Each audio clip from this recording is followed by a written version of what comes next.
Hey, in today's episode, we're going to talk about 2 simple techniques that you can use to get more stuff done in less time. Let's do this.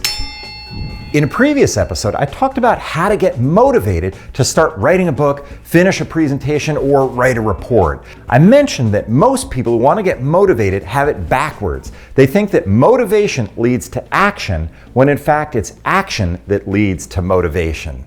Today I'm going to talk to you about 3 simple techniques you can use in order to finish whatever it is you've started. In other words, I'm going to show you how to actually get stuff done.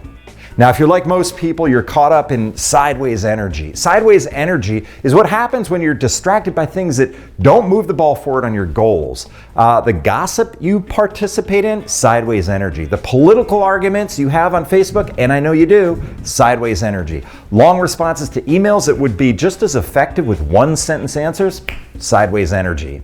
So the question becomes, how do you avoid sideways energy and get more stuff done? Here are 3 steps that you can use. Step 1, recognize sideways energy when you see it. Now that I've pointed it out to you, it'll be much easier for you to spot it and avoid it. Step number 2, create a deadline for what you want to accomplish. In other words, don't just create a goal like I want to write a book. Instead, create a goal with a specific set of deadlines. I want to finish my outline by September, finish chapter 1 by November, and finish the book by May.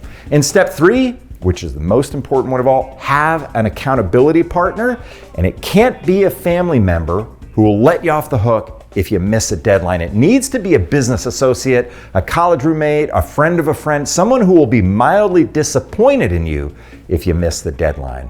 So let's do a quick recap. 1, avoid sideways energy. 2, create a set of deadlines for each step towards your goal. And 3, report to an accountability partner who will be disappointed in you if you miss the deadline.